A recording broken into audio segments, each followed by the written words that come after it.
Alex, glad you're with us. A lot of college football news that we need to discuss today. We'll get to all of it. 800-239-9569 if you want to get in. You can be a part of the show as well. So you didn't go back over the games from this past weekend. Did not spend a ton of time breaking those down, giving you our thoughts on the hows and whys from college football games over the weekend, championship weekend, college football playoff. We haven't really taken a dive into the matchups. Who do we like and why? Whose draw do we like? Whose draw do we hate? We'll get to all that today. But I want to start with some college football news.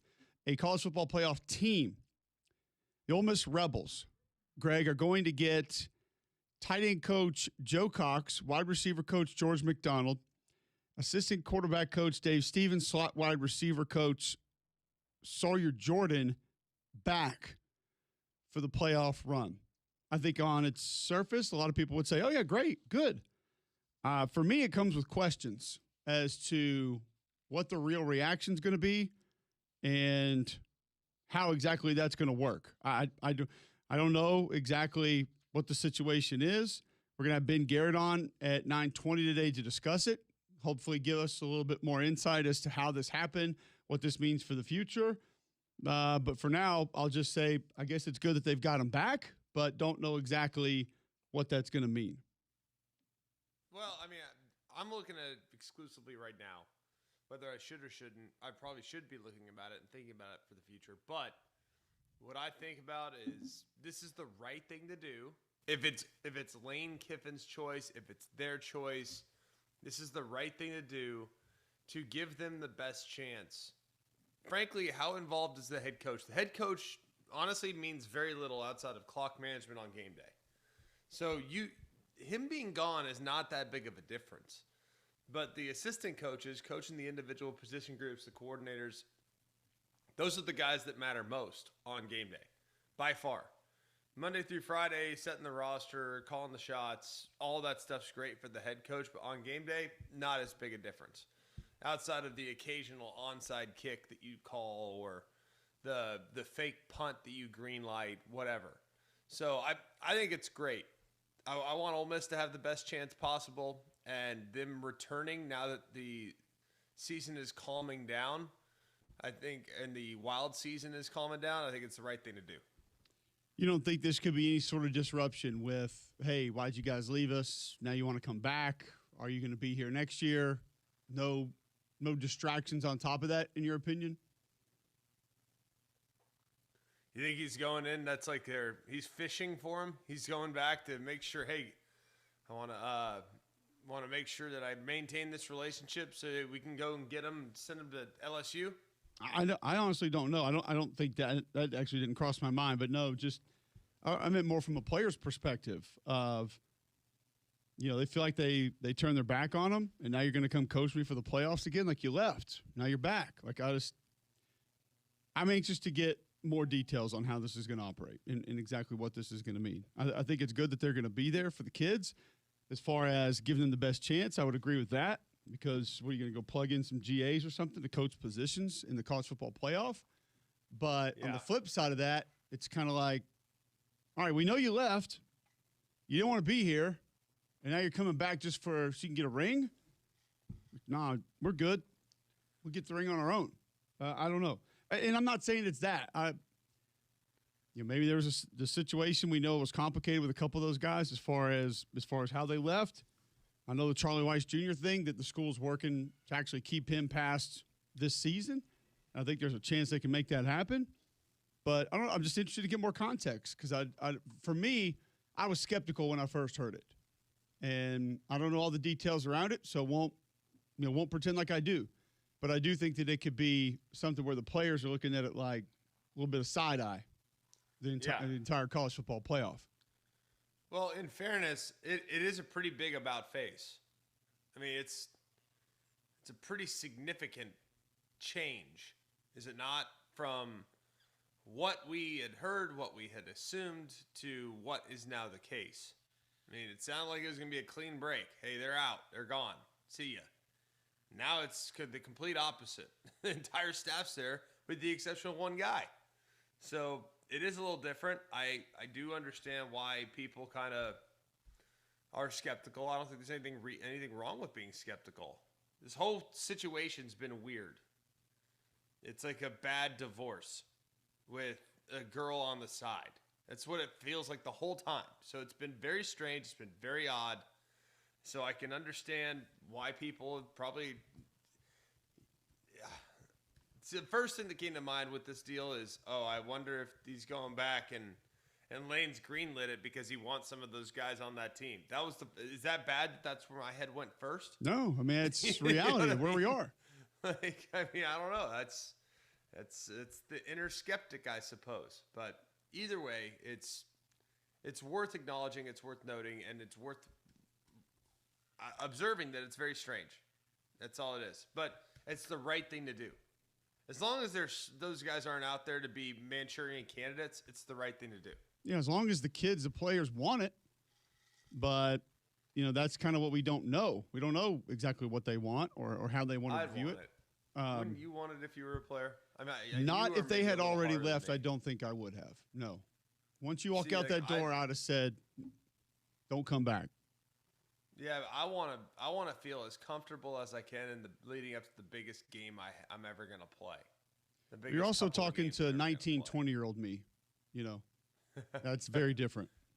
Fair. That guy held grudges extremely well, and probably felt like he could do a lot on his own. So, and if we're talking about Rick Trickett walking out, we definitely don't want him coming back. So, yeah.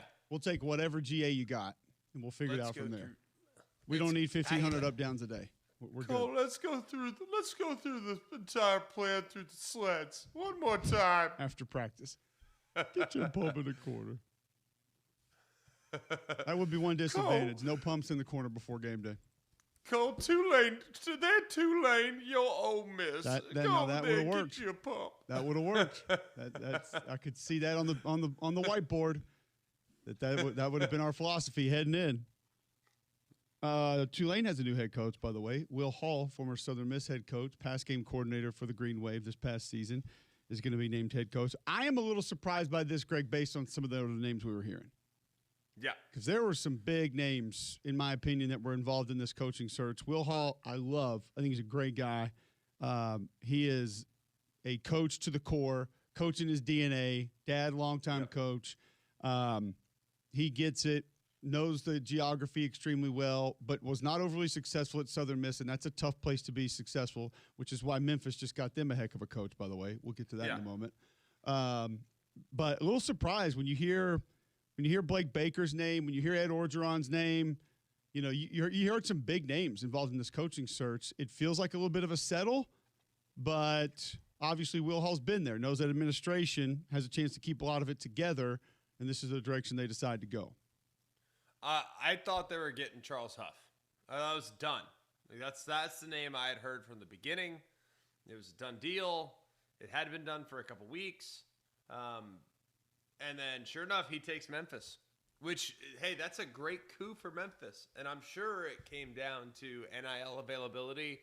Memphis probably perceived as a slightly better job now, even if it's not historically. Maybe it is now with the significant influx that they've had financially from the late, great Fred Smith. So this one surprised me a bit. I think it came down to finances, personally. And that's unfortunate, but right now, how often have we had this discussion? Now, the top G5 jobs have usually been highly competitive in the marketplace as far as what they can pay their head coach. I'm not sure. We haven't seen the financials come out for Will Hall yet. We haven't seen the financials come out for Blake Baker yet. But something tells me Blake Baker and Ed Orgeron are going to end up on that LSU staff some way, somehow. I don't know how. I think Blake Baker will be the DC, and I think Ed Orgeron will likely be some type of involvement, special assistant to the head coach, what have you. And something tells me Lane is going to break them off pretty good financially. So that's my assumption. We'll see where it goes. But I don't blame them for not wanting to get in the deep end of the pool again, man. Being a head coach is hard, especially at the G5 level, unless they're paying me a lot of money. I will say this, though. Tulane, I know John Summerall's contract was strong.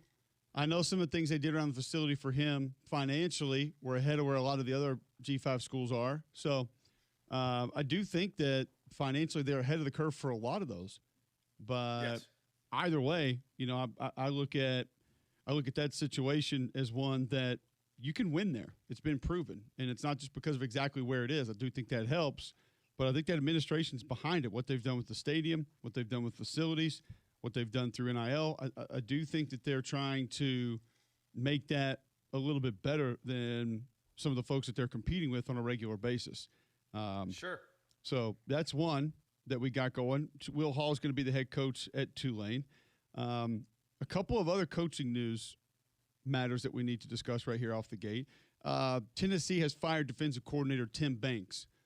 This is interesting because when I had him for the bowl, or I had him against Vanderbilt, I asked him about coaching or about calling plays emotionally and how hard it was to not allow that emotion. Again, you and I had that conversation on the show, and he kind of laughed, and he's like, yeah, I see where you're coming from, and I definitely understand why you would say that. And I do think that was something that maybe held them back a little bit this year. They didn't have the personnel that they had last year, and they did feel like the defense slid just a little bit. But are you surprised that he's no longer the Tennessee defensive coordinator? I'm not. I'm disappointed for him because I think he's a good coach. I think the expectations got a little high for Tennessee's defense with the style of offense that they play. It's kind of what it comes down to, and that's a weird deal, but the style of offense that they play is never going to lend to them being crazy good on defense unless their personnel is just ridiculous. I mean, if I'm Josh Heupel and I'm looking at this entire situation, I'm sitting there thinking, it's like, all right, hang on a second. So we lost our top two corners going into the year. We're relying on a true freshman corner on one side who is a massive liability and a transfer sophomore corner on the other side that's been at 3 schools in 3 years. Yeah, we're probably going to struggle with our pass defense. But here's the thing that I think Josh Heupel also probably acknowledged. He probably watched the defense, and it's like the defense doesn't have an identity. And you have to have an identity. And it never felt like they developed one this year. And I think Tim Banks is a really good coach. I just think he didn't know what he had, and he didn't know how to coach it this year for whatever reason. He didn't take dumb pills. We know that. Like, the guy is a good coach and has coached great defense in the past. But I think he was in such a desperate mode because he knew the offense might not be quite as good. They were calling things that you can't be a jack of all trades and a master of none. You have to have some fallback defenses and or offensive plays that are your get-out-of-jail-free cards. Like, hey, come hell or high water, we can run this. And I don't feel like they ever had that this year, and it was very strange to watch because we knew what they were last year. They've been a 4-2-5 cover 3 team that would like to bring 5-man pressure. What were they this year, Cole? Help me understand. They were everything. Yeah, exactly. They were little quarters. They were a little cover 6. They were a little 2-man. They were a little man free. They were a little bit of field fire zone. They were a little bit of boundary match zone. They were a little bit of true trap. Like, they were everything. It was too much. And I think that it's because they were trying to overcompensate for their lack of legit personnel. And that's a hard thing to do. But hey, it's just the way it goes, man. Coaching, it's a tough business. That Tim Banks was in the mix for big time head coaching jobs a year ago. Yeah. And now he's out of the job. It's awful. All right, we've got Alex Golesh, Auburn head coach, coming up at 7:30 today. Excited to talk to the new man in charge down on the Plains. Andy Burton will be with us at 8 o'clock as well. He joins us every Tuesday. We mentioned Ben Garrett at 9:20 to talk Ole Miss. More coaching news, though, that I want to continue to talk about, try to siphon through. A new offensive coordinator hire in the SEC that I think is fantastic because I just think he's good, and I think it's going to help, and might have a pretty significant war chest of toys to play with as far as what's going to be on his offense. We'll get to all that and more. It is the holiday season, which means you're going to need gifts. And, Greg, people are going to need to know about Bromberg's. Yeah, Bromberg's is my go-to. Has been forever. We've been back in town for a long time now. I've literally never shopped anywhere other than Bromberg's. It's the only place I ever knew. But why would I change when I have such a great experience every single time I walk in the door? So you need to make it a Bromberg's Christmas to remember this year with a custom piece of jewelry. And their master jeweler, Philip Flanagan, handcraft something truly one of a kind that's designed just for you or someone you love. Whether it's reimagining an heirloom or creating a brand new design, a custom piece from Bromberg's is a gift that tells your story. Visit Bromberg's in Mountain Brook or the Summit and make this holiday season unforgettable. More on coaching searches, more on coaching hires. And one thing that I have never truly bought into, but there are exceptions to every rule. I'm going to give you a massive don't for a certain college football team when we come back next right here on Jocks.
Going to present you with a massive no in college football here in just a moment. First, you can be a part of the show, 800-239-9569, 800-239-WJOX. Back in studio here in Homewood, Alabama, GMAC at home, and we're bringing you college football all day long. You can listen to the show online, jocksfm.com. The app is in your app store, iPhone, Android. Download it for free.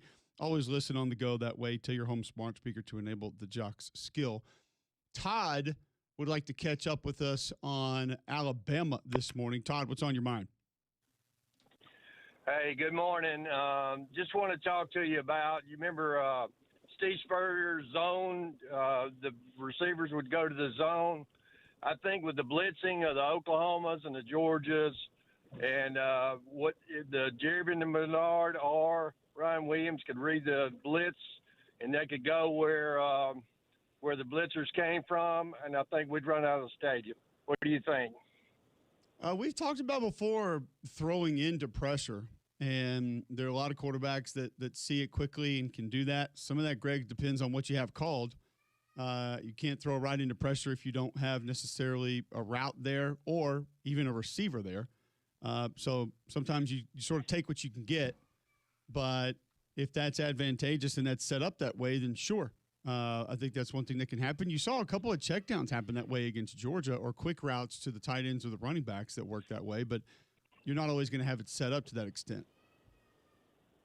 Yeah, and I think when you look at where it's at right now, it's you always want to throw under pressure. In an ideal world, that's what you do. But that's part of what makes playing against Oklahoma difficult.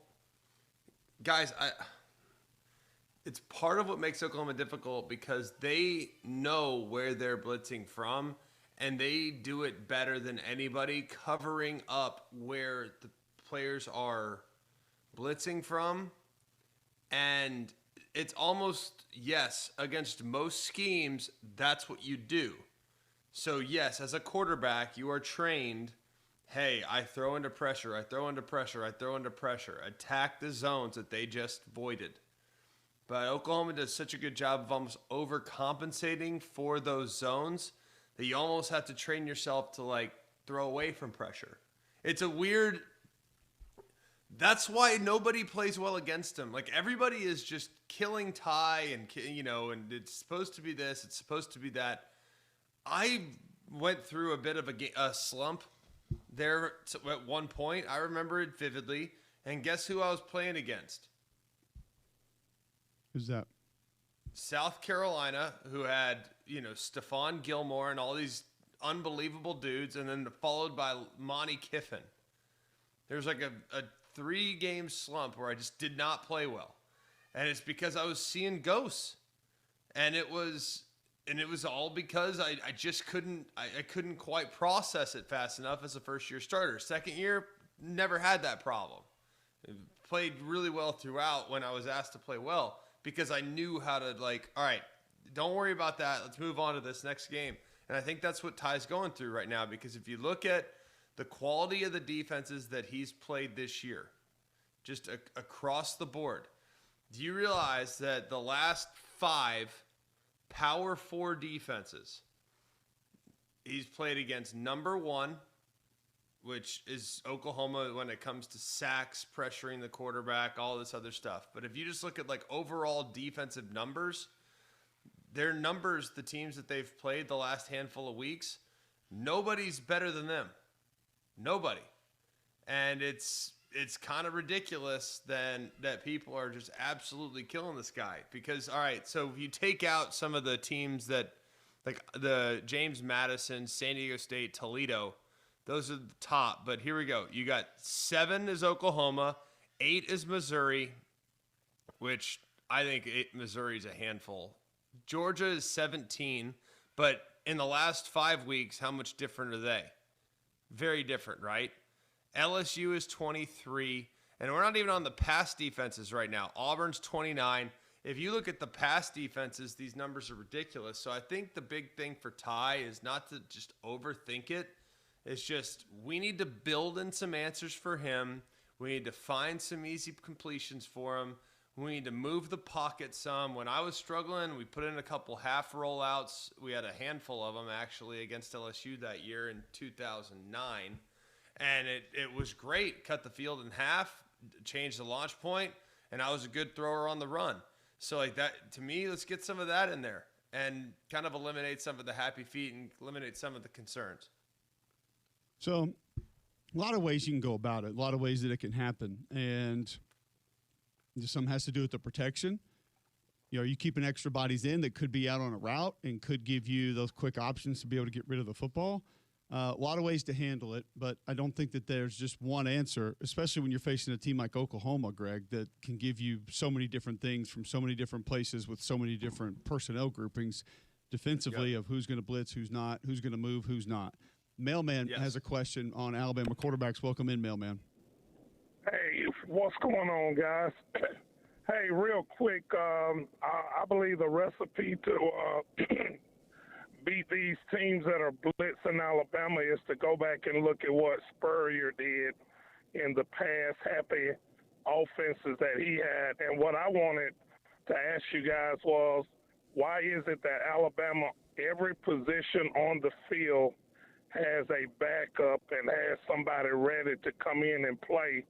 Why can't we do the same for Mac, or either have some different packages for Russell to come in and just maybe relieve the pressure if Ty Simpson gets spooked in a game, and just maybe change the dynamics? If you look at Doug Johnson, Noah Brinzy, Terry Dean, Danny Warfel, Rex Grossman, Jesse Palmer, what do they all have in common? Steve Spurrier was never hesitant to bring in another quarterback just to give the starter an opportunity to go to the sideline. And let's be honest, in today's society, we got tablets on the sideline to say, hey, Ty, this is where your blitz is coming from. And hopefully he'll relax. And hold on one second. Yes, sir. We talked about this on Read and React last night. Roman and I both discussed it and showed it. You know, when you go three-quarter slide and your right tackle is manned up and you're locking that individual on that player, that's why it's only three-quarter, not full slide, and he decides to turn an edge defender loose inside to pick up a blitzer off the edge, like, that's not the quarterback. I mean, you're not putting Ty Simpson on the bench to take a look at that.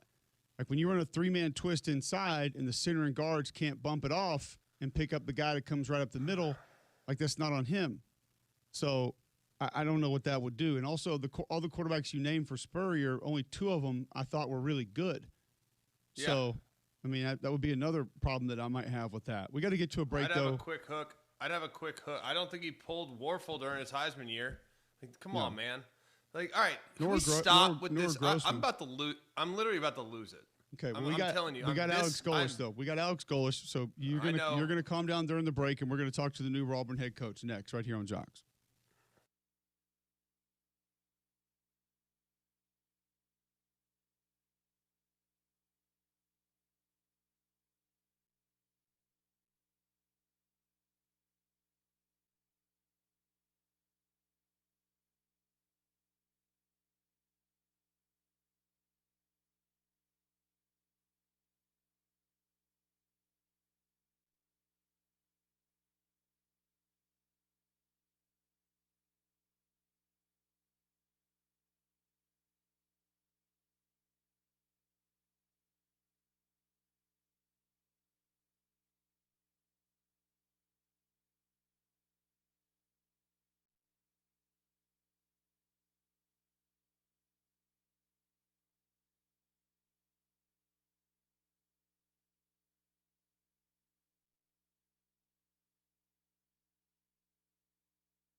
All right, welcome back in. McElroy and Cubelic in the morning.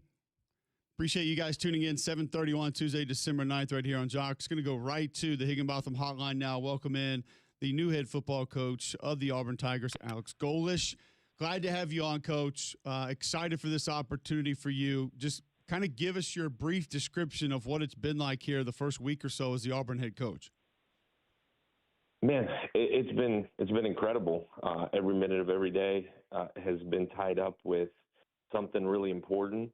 But it's been a mix of meeting with the guys that are here, literally one at a time. The first 4 days, you were making sure that this recruiting class was pieced together, and I thought we did a really, really solid job there. And then at the same time, you're trying to get your people here from a staffing perspective, and the mix of all of that has been fascinating. I think energizing in a lot of ways when you're talking to guys, both from a hiring perspective, a recruiting perspective, a retention perspective. The unique part of all of it's been that this place is really special. It's really unique in terms of the college town, what the tradition and the history is here. And so one at a time, you just kind of chipped away at it, and there's not enough time in the day. You're just trying to maximize every minute of it. So it's been fascinating, though. You brought something up there, Coach. I want to follow up with you because I don't think you'll sugarcoat this for us. And that's one thing that Greg and I both love about you is you are no nonsense. You mentioned bringing in your own guys. There are a lot of Auburn fans that will whine and complain and have panic and fear over certain people leaving or certain people brought in that haven't been there before. Why is it important to you to have your guys there around you and coaching under you the way that you want that program run? Well, I think when you do this, and for me, I've been through this a handful of times now, and every time you go through this, you kind of realize, man, I should have done this or we should have done that. And I think you always lead back to the people you're around day in, day out from a staff perspective. You can't screw that up. If there's ever a doubt of loyalty, a doubt of, man, is this guy or gal in it for the right reasons? You're going to have a hard time coming to work every day and knowing that, man, I don't know if that area is quite what you want in terms of they're all working towards the same standard. I think just like any organization, and it's true in the business world, it's true in every aspect of I don't know, employment, I guess. There has to be elite level alignment, or it's never going to work to its maximum capacity. I think when you're talking about a place like this, or really the last couple of places I've been, there's so many people that are involved in making a place what it is, and it's so much more than just surface level administration to the coaches to the players. There's so many others that have involvement. You're talking about an organization that inside its walls has about 300 people, but there's so many people that have emotional attachment to it, financial attachment to it. This is huge business as well. So you've got to make sure that the things, however you conduct your business, that everybody is moving in the same direction. And like for me, it starts with making the young guys in your program, the football players in your program, the priority. And every decision, every single day has to be made with them being the priority. Like, what is best for the guys in our program? Because if your decisions are made with that, and it took me about a minute of being a head coach at the last spot to realize, man, there's so many decisions you're making every single day, and you're making them for the players in your program, the staff in your program, the administration, the fans. All of it matters. And if you're trying to make decisions to please people, it's going to be really, really hard, because you're going to bounce decision to decision without true, pure direction. I think I realized right away, man, like, every decision I'm going to make is going to be for the best of our players. And when you talk about your people, getting your people here, you've got to know that the people that are surrounding you and touching these guys day in, day out are in it for the kids in your program. And I say kids because that's what they are when they get here. And our job is to help them be men. But there's still young people that you've got to make decisions for. And I think if you've got somebody that you don't know or don't truly trust, you're going to constantly have doubt. And if you have doubt, you're going to struggle, especially at a place like this where every single decision has consequences. Coach, when you look at putting your staff together, and you're of course keeping DJ Durkin, I would imagine that'll help. But he was a popular guy, and the guys obviously love him. I know he's a good dude and will 100% buy in. But what goes into the conversation about retaining a coordinator that was at one point the interim, at one point a candidate to be the job? And I know egos are everything. I know you're a great guy, and the ego won't be a factor. But I think it was a no-brainer from my vantage point, but I would think it's probably harder than most would assume to keep DJ Durkin, considering how popular he is. So what exactly goes into that decision when you have a circumstance like that? Yeah, you hit on it. I think if I was a big-time ego guy and I wasn't right. thinking about big picture, I think it probably would be hard. That you're 100% right. I think what's unique about Coach Durkin and my relationship with him, it goes back years. He was at Bowling Green at one point. I was at Ohio State, and we were working camps and got to know him at that point. He was a guy that, to be honest with you, when I was just starting in the profession, he was like that young guy, and he was at Bowling Green at the time that played. He's an Ohio guy, played, GA'd, and became a full-time coach really young. And when you're a young GA, you're like, man, like how'd you get there? How'd you do that? And you're young, you're trying to network. And DJ was a guy that, to me, was always incredible to me. Treated me like gold. He played for a guy that I worked for a long time, so we had so many mutual friends. He GA'd with the guy that I'd worked for. And so we had so many mutual friends. You run into each other on the road. When he was in transition, he came out to Ames, Iowa, and spent some time with us when I was there, and continued to build a relationship. And to be honest with you, when I got into this conference 5 years ago as a coordinator, he was a coordinator on the other side. We coached against each other. And I think there's probably in this profession no better compliment than, man, like when you prepare for somebody, and we were good on offense, and you're preparing for somebody, and you're like, man, I this is a challenge, like a real legitimate challenge, and you spend a week preparing for somebody, and you're like, man, I don't know what the hell is about to happen. When you turn around and then you put your head coaching hat on, and you're like, man, like when I'm the head coach, I would love for week in, week out for it to be that for somebody else. And so the truth is, like for me, as I was trying to figure out exactly what I wanted to do from a next step for me professionally here over the last couple of weeks, DJ was, in my mind, and as you work through putting staffs together based on where you were going, every step of the way, it was like, man, if I can get DJ to be the DC, this would be an incredible partnership. And the craziness of it all is I take this job and he's here. And so, I agree with you. I think if it was a huge ego piece or I was insecure in some way, and maybe it would be hard. And I think publicly that's probably the way it's perceived. In terms of, man, that's kind of interesting that he did that. But for me, it was a series of sit down conversations with Dirk, and because it's got to work for him too.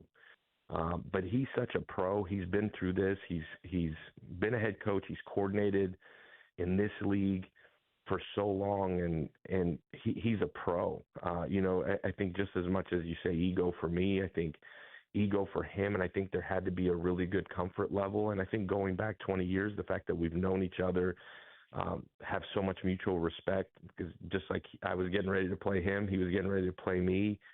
And I think there's such a mutual respect that it was easy once we worked through, man, like, what do you want to do? And for DJ to me, like, what do you want to do?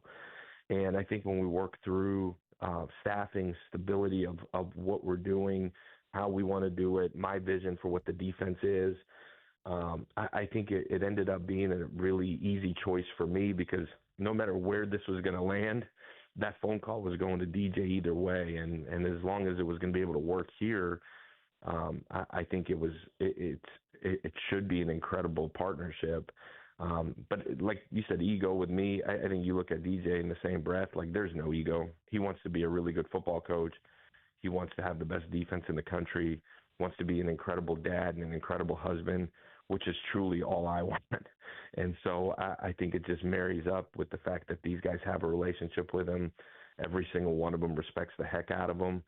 And so I think it's just really, really easy when you can get one of the best coaches in the entire country to not have to move his family and stay at a place that he's invested in and truly cares about. I think it's really unique in a lot of ways, but in my mind, it's going to be an incredible partnership. I've heard other coaches that have kind of been heavily involved in one side of the football, offensive coordinators essentially, that have become head coaches. And when they've gotten involved with somebody like DJ who's been around for a long time, the benefit of that has shown that helping them kind of see things collectively, holistically a little bit, and it's helped them as a head coach. Was there a part of that crossed your mind too? It's like, hey, this guy can, he can actually get to me. We can have those conversations, although it's not self-serving with him when he tells me, hey, just run the ball here. Give us a couple of minutes to catch our breath if you don't mind. Yeah, no, I think huge. I think anytime you can add experience, I think it's the best teacher. Like there's nothing. I'm trying to think of the best way to put it. Like, there were so many times when I was a young assistant that I sat in a chair or on game day or sat in a booth and be like, man, we should just do this, or we should just go for it on fourth down here. Like, well, what are we doing? And and then you put the head coaching headset on, and you're like, man, it's totally on me at this point. And you obviously, like, for myself, I prepared for so long that and you continue to prepare. The more people that have had to make real decisions, both in game, staffing, recruiting, every aspect of the program, the more people that have sat in that chair that have actually made those decisions, not me at a young age saying, well, we should just do this. Why wouldn't he just do that? Well, that's stupid. The more people that have actually sat in that chair, the better. And you want to surround yourself. Again, it's that ego piece. Like I've got no ego in this thing, man. I just want to be the best version of myself every day. And I, as a coordinator, I involved everybody. Some of our best ideas came from our young coaches. As a head coach, some of our best ideas still come from our young coaches, that they see it through a different lens. They were the most recent to play. They've sat in that locker room. They get it. But the wisdom that comes from making decisions really quickly, over and over again, that matter in terms of big picture and small picture, the more people you can have around you that have been there, done that, it's priceless.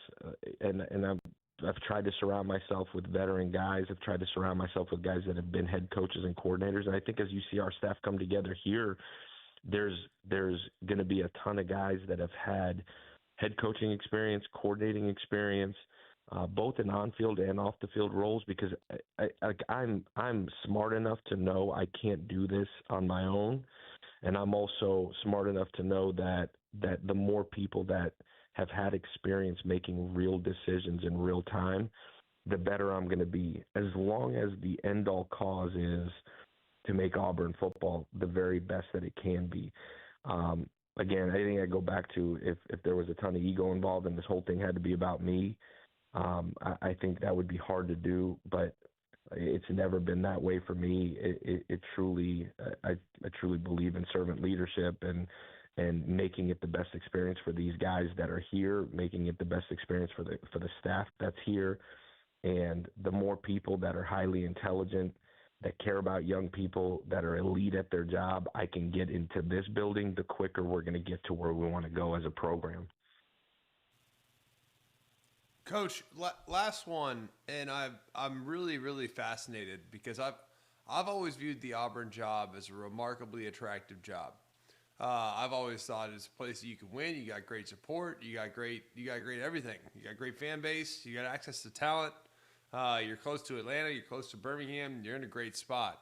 And it just feels like there's just something that's been missing a bit. I am so confident that you can solve that. You can solve that issue. You can figure out what's missing and turn this thing into a consistent winner. I love your personality. I love your approach. I love how you've approached the rebuild at USF and did it in pretty remarkable fashion.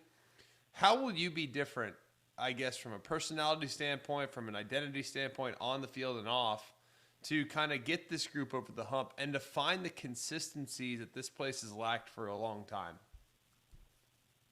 Yeah, that's an awesome question, and I appreciate the compliment. Like, hey, when things go really bad, will you replay that on every airwave you can find? I'll take that. Look, we will go out of our way to have coaches back on this show. I can promise you that. If you're coaching at Auburn, Alabama, we're gonna have your back on Mac and Cube. That's the way it goes here. No, I appreciate it. I'm gonna bookmark it. No, all joking aside, man. This was such a crazy process for me to try to figure out really quickly what the best situation is to go to. I'm leaving a situation, like you said, where we inherited the worst program in the entire country, and it was going to take time to build it from the ground up the right way. It was going to take time to lay a foundation, to recruit at the level you got to recruit at, to fundraise how we had to fundraise, to establish any sort of identity in the program. I think this job really different in a lot of ways. There's authentically elite tradition here.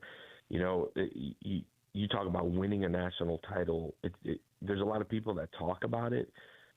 We've done it here. And I say we, I haven't done anything yet, but it has been done here. And it's been done here in the recent history to where you could point to and say, man, like it's been done. It's realistic. There's real backing. And that's financial backing, but it's also a fan base that sells out a stadium week in, week out that in truth for the last handful of years hasn't had a reason to. And that's not a knock on anybody, it's just the reality of what it is. And as I looked at jobs that presented themselves, and I was fortunate, and I'm so grateful to the players at South Florida, to the staff at South Florida, because they put us in a position to actually have choices. As you looked at jobs, what you're looking for is alignment. Like from the top down, you have to walk into a situation where you know who you're going to work for, you know who you're going to work with, you know there's not going to be massive changes within your first couple of years of being there, because those are the things that make it really, really hard to be successful when there's not true alignment from the board to the president to the athletic director to his cabinet down to the coaching staff. This was a place that, again, has won at the highest level of our game, that has elite level of alignment. They've drawn a line in the sand and they said, we are doing whatever it takes to get back to winning national championships. So if that part's there, now you at least have a chance. And I think more than anything else, all you want is the opportunity to go do it the right way with elite level support, the ability to get players, the funding to go behind it. Obviously, the facilities here are the best in the entire country. Fan base is as elite as they come. Well, if you have all of those things now, who's it on to be successful? Well, it's on me. And I think ultimately, as the head coach, that's all you want, is for it to be on you, not to at the end of this journey to say, man, like, well, we didn't have this or we didn't have that. Like, there's no built-in excuse. There is no reason why you can't get it done. And so I think picking this opportunity gave me, the staff, gave us the ability to, at the end of it, say, man, it's totally on us what the end result's going to be. And that's why Auburn right now, because I thought in this cycle, similar to when I took the South Florida job, it was a similar situation where you had to make a choice, and I picked a job that, although there wasn't recent history of success, you were walking into a roster that you had to revamp, but there was alignment, and they were willing to do whatever it took to win. And that's what you want. It ended up being 100% on me and nobody else. The wins were on us, and the losses were on us. You couldn't blame anybody else. And I think this situation mirrored that in a different way, because it's not a complete rebuild. It's not that you got to strip it down and build it back up. There's high-level players here. There's elite alignment. We've got to get more, and we've got to get them to all be moving in the same direction. But ultimately, to answer your question of why has it not worked, I think that's truly in the back of my mind every single day, because as you're sitting down and you're meeting with people, and I'm on the phone every minute that I'm not meeting with somebody, and you're trying to figure out, hey man, like, if that didn't work, or there was a pothole here, like, tell me how and why so I can avoid the exact same pothole. And I'm not some genius or some savant of any sort. I'm not. I'm smart enough to know that I got to get elite people around me. And I'm also smart enough to know that we've got to have high-level players that are moving in the same exact direction with the same vision, that are bought into a process of what it takes to be successful.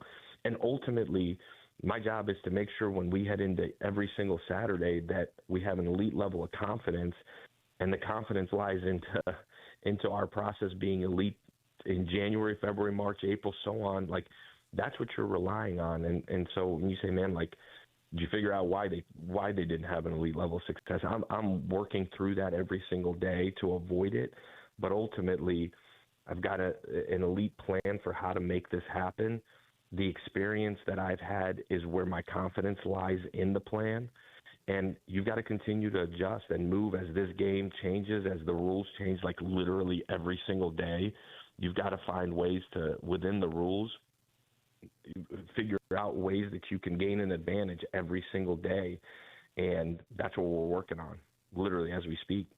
Coach, great stuff, man. Thank you so much for hopping on with us today. We'll do it again. We're excited to have you as the Auburn head coach. Excited to see what you can do, man. We appreciate you taking some time with us today and look forward to having you back on. Man, I appreciate it, Cole. I appreciate y'all having me on. I didn't think 3 weeks ago when I was on with y'all getting ready to play UAB that we'd be having this conversation. But yeah, whatever. But man, yeah, you were just totally auditioning, right? That was it. That was definitely it.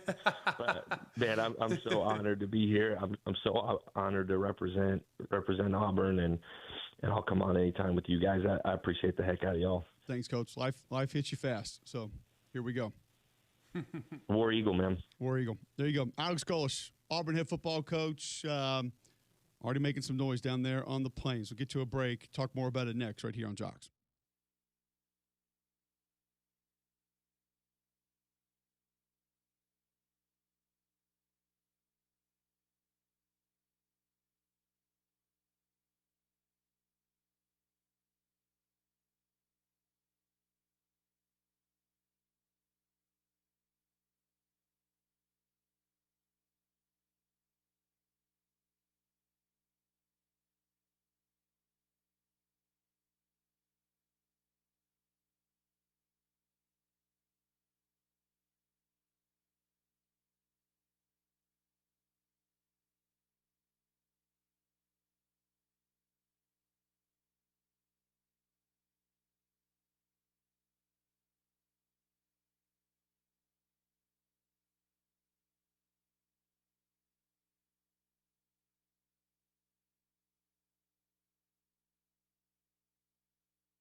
Great stuff there with Alex Golesh, new Auburn head football coach. We got a lot more college football to get to. We are going to talk to Andy Burcham after the break. You have to wait for that. But one thing you never have to wait for, Greg, is your dental care. That's because Family Dental has you taken care of. It's the end of year, so make sure you go and use those end-of-year dental benefits as quickly as humanly possible. They have locations all over for you: Hoover, Fultondale, Homewood, Alabaster, and Trustwell. Family Dental, 874-9605. That's 874-9605. Hey, Cole, by the way, we just got credit from one of my buddies. Said we are the first to get Alex Golesh to say y'all. So we've done that. We've Mission done something accomplished. Right. He's Southern now. My coach. All right, Andy Burcham on the other side next, right here on Jocks.